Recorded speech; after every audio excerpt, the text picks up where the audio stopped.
Samajwadi party के राष्ट्रीय अध्यक्ष और पूर्व मुख्यमंत्री अखिलेश यादव ने हाल ही में बजट पर अपनी राय व्यक्त की है। उन्होंने कहा कि बजट आने के बाद जो मायूसी छाई है, जो आंकड़े सामने नजर आए हैं, उससे ये स्पष्ट है कि ये बजट ना तो विकसित भारत की दिशा में कदम बढ़ाएगा और ना ही अर्थव्यवस्था को बढ़ावा देगा। अखिलेश यादव ने कहा कि बजट में कोई ऐसी घोषणा नहीं की गई है जो देश की आर्थिक स्थिति को सुधारने में मदद कर सके। उन्होंने कहा कि बजट में केवल शब्दों का खेल खेला गया है, लेकिन जमीनी स्तर पर कोई भी बदलाव नहीं होगा।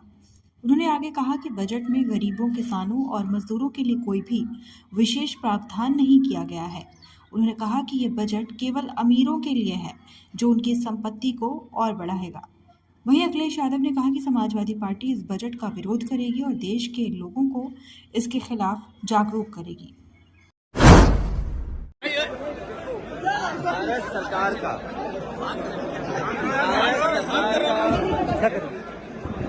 अब तक का सबसे बड़ा बजट पेश हुआ है।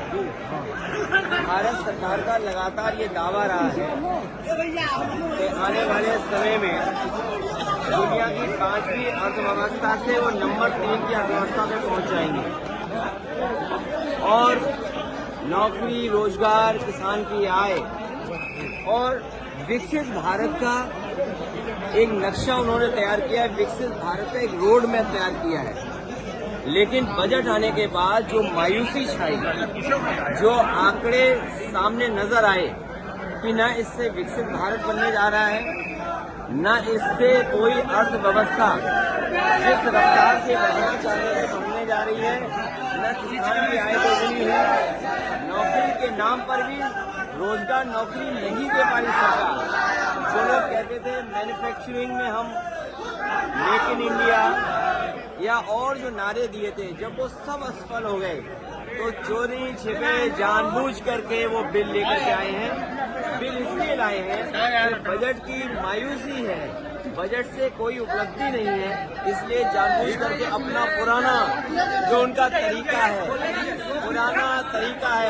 जो वक्त बिल ला करके लोगों के अंदर बहस कर देना, यही उनका हमेशा काम करने का तरीका है। मुख्यमंत्री जी कह रहे हैं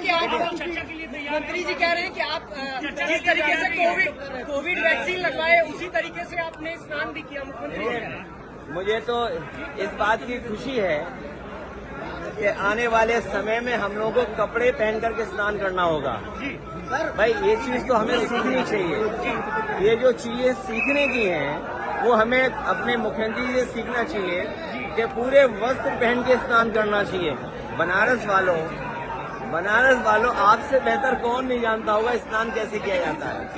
अगर स्नान करने का तरीका उनसे हम सीखेंगे।